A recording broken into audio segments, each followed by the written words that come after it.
in the heart of Africa where the sun kisses. Once upon a time, in a neighboring land, there lived a young girl named Amara. Her husband, Tunde, and her mother-in-law, Mama Tunde. Amara thought her life would feel like a dream when she married Tunde. She imagined love, warmth, and a family that would welcome her with open arms. But from the very first day she stepped into her new home, she felt a coldness settle around her. Mama Tunde was always watching her, her eyes sharp, her lips pressed into a thin line. If Amara cooked, Mama Tunde would stand beside her, arms crossed, inspecting each move. "Are you sure you know what you are doing?" she would say, her tone laced with doubt. Amara would nod, trying to stay calm, but her hands would tremble, each word chipping away at her confidence. One day, Amara woke up before dawn to prepare breakfast, hoping to impress her mother-in-law. She worked hard, pouring all her love into the meal, imagining how proud Tunde would be. But when she set the food down, Mama Tunde wrinkled her nose and shook her head. "This is what you call food?" she said, pushing the plate away.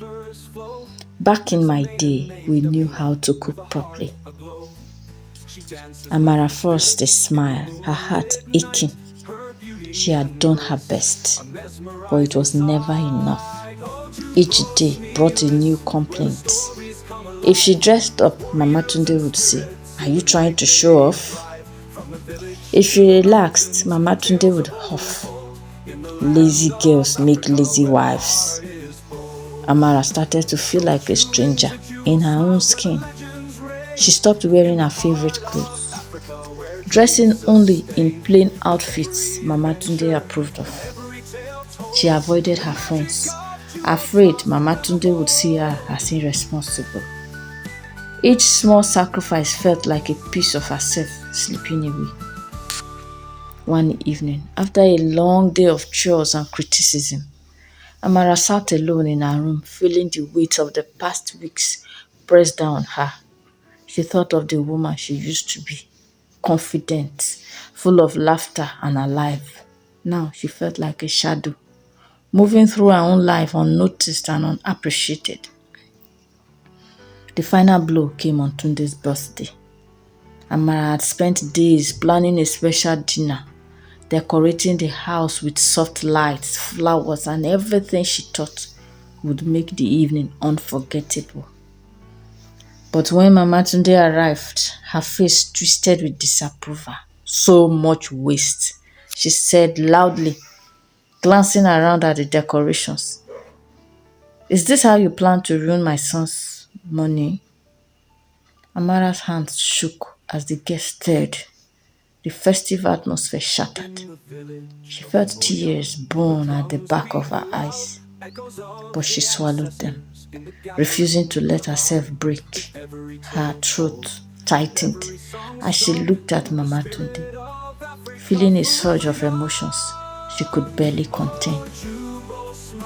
For the first time, Amara felt something else within her: anger, frustration, and a fierce desire to be seen. Her heart pounded as she realized she could not keep losing herself, no matter the cost. Amara stood there, her heart racing as Mama Tunde's words echoed in her ears. The room was silent, guests shifting uncomfortably, stealing glances between mother-in-law and daughter-in-law. She glanced at Tunde, hoping he would say something, defend her even a little, but he looked down, avoiding her eyes, too nervous to confront his mother. The disappointment was like a blow to her chest. She had spent every waking moment trying to be the perfect wife and perfect daughter-in-law that everyone wanted her to be. But here she was, humiliated, all her efforts crushed in a single sentence. Mama Tunde's eyes still bore into her, challenging her, daring her to respond. She could feel every inch of her body trembling, but deep within, that spark of anger she had felt earlier grew stronger, like a small flame finding life. She swallowed, steadying herself, and then, almost without thinking, she opened her mouth. "Mama, I did all this for Tunde," she said, her voice shaking but strong. "For this family. I wanted to make him happy, to make you proud. I have tried everything to please you. But no matter what I do, it is never enough, is it?" Mama Tunde's expression flickered, her surprise barely visible. She hadn't expected Amara to speak back, especially not in front of guests. But Amara continued, the words spilling out now. "Since I came into this home, I have given up everything I loved. My own dreams, my friends, my own voice, all to fit into the mold you want for me. But all you see are my mistakes, not my efforts, not my heart." The guests watched, wide-eyed, some nodding with sympathy. A few murmured among themselves. Tunde shifted uncomfortably, looking between Amara and his mother, clearly caught off guard. Mama Tunde drew herself up, her voice cold. "Is this how you show respect? By embarrassing me in my own home? Maybe if you spent less time feeling sorry for yourself and more time listening, you'll be a proper wife." Amara felt the sting of her words, but something inside her had shifted. She looked at Mama Tunde, her voice steadying. "I'm trying to be a good wife, Mama, but I also deserve to be respected. If I have to keep sacrificing every part of myself just to prove I'm worthy of this family, maybe the problem isn't with me." A heavy silence settled over the room, the tension thick as Amara's words hung in the air. Mama Tunde opened her mouth, as if to say something, but paused. Her gaze narrowed, caught off guard by the confidence in Amara's eyes. Amara felt her heart beating wildly, unsure of what might happen next. She had crossed a line, one she could never uncross. The silence stretched, her future hanging in the balance. Her whole life now shaped by the next words Mama Tunde might say.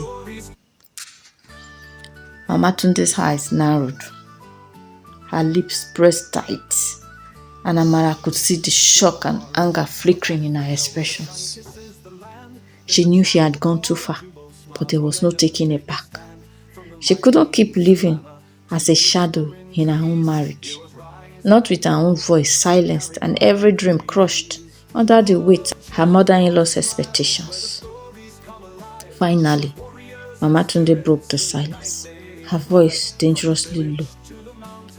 "You dare speak to me like this, Amara? In my own house? After everything I've done for you?" Amara felt a surge of anger rising again, but this time a deep sadness cut through it. "Mama, I appreciate everything you've done for me," she said, softer now, her voice trembling but steady. "But this isn't about disrespect. This is about wanting to live my life, to love Tunde in my own way, and to be the woman I dream of being." Mama Tunde narrowed her gaze. A good wife knows her place, Tamara. She doesn't come into her husband's family and start changing everything to suit her own desires. She supports her husband and his family first without complaints. Amara glanced at Tunde, hoping he would stand up for her, but he looked frozen, torn between her and his mother, afraid to take a side. The sting of his silence felt like betrayal, a reminder of how isolated she truly felt in this house. "I know you have expectations, Mama," Amara said, her voice breaking slightly. "But if I keep trying to live up to them, I will lose myself entirely. I love Tunde, but I can't keep sacrificing my happiness for a version of myself that isn't even real." Mama Tunde's face hardened, her voice barely a whisper. So you are saying your happiness is more important than this family, than the traditions we have followed for generations? Mara hesitated, feeling the weight of her words. She had always respected tradition, had always valued family, but at what cost? She could feel tears forming in her eyes, and she took a deep, shaky breath. I'm saying that maybe love and respect can exist with understanding. Maybe a wife can have dreams and still be a part of her husband's family without giving everything up. Tunde finally stepped forward, his voice tentative. Mama, maybe she's right. Maybe we need to make a space for her too. Mama Tunde turned sharply to him, a look of betrayal in her eyes. Tunde, are you saying you support her in this? Her voice a mixture of hurt and disbelief.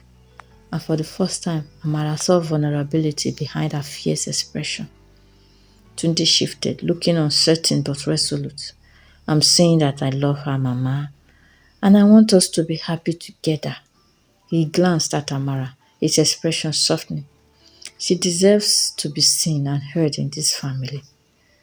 Mama Tunde's lips tightened, and for a moment, Amara thought she might yell or dream that Tunde chose between them. But instead, she turned away, her shoulders stiff with silent fury. Without another word, Mama Tunde left the room, her figure disappearing down the hallway, leaving Amara and Tunde alone in the tense silence. The air was thick with the weight of what had just happened, and Amara felt both relief and a pang of fear. She looked at Tunde, her eyes searching his face, wondering if he really meant the words he had just said. Would he stand by her, truly, or would the guilt and pressure from his mother eventually wear him down? Tunde, she whispered, her voice barely audible. She didn't know what to say. The fight had drained her, but she could still feel the strength building inside her, a quiet resolve that she wouldn't go back to the way things were. He reached for her hand, his fingers closing around hers. We will figure this out, Amara, he said softly, his voice filled with uncertainty but a trace of hope. She wanted to believe him, needed to believe him, but the scars from everything she had been through were so not easily erased. As the days passed, life in the house remained tense. Mama Tunde barely spoke to Amara, her coldness like a shadow that followed her every step. But Amara stood firm. She honored her husband and family, but she didn't lose herself in the process anymore. She and Tunde began having real conversations about their future, about the kind of life they both wanted, a life that balanced family and their own dreams. One evening, after watching Amara helping Tunde with his work and seeing how happy they looked together, Mama Tunde softened. She realized that her expectations had pushed her son's happiness to the brink. In her desire to preserve tradition, she had forgotten that love, respect and growth within a family could look different for each generation. With a sigh, Mama Tunde pulled Amara aside, her voice hesitant. Maybe I judged you too quickly. All I wanted was the best for Tunde. But I see now that you are also a part of that best. Amara smiled, feeling the weight lift as her mother-in-law reached out with understanding, finally accepting her for who she was. True love and family respect allow individuals to stay true to themselves while honoring their loved ones. Traditions are important, but they should not stifle personal growth or happiness. When families make room for understanding, they create space for lasting harmony. Thank you for listening. Thank you for watching.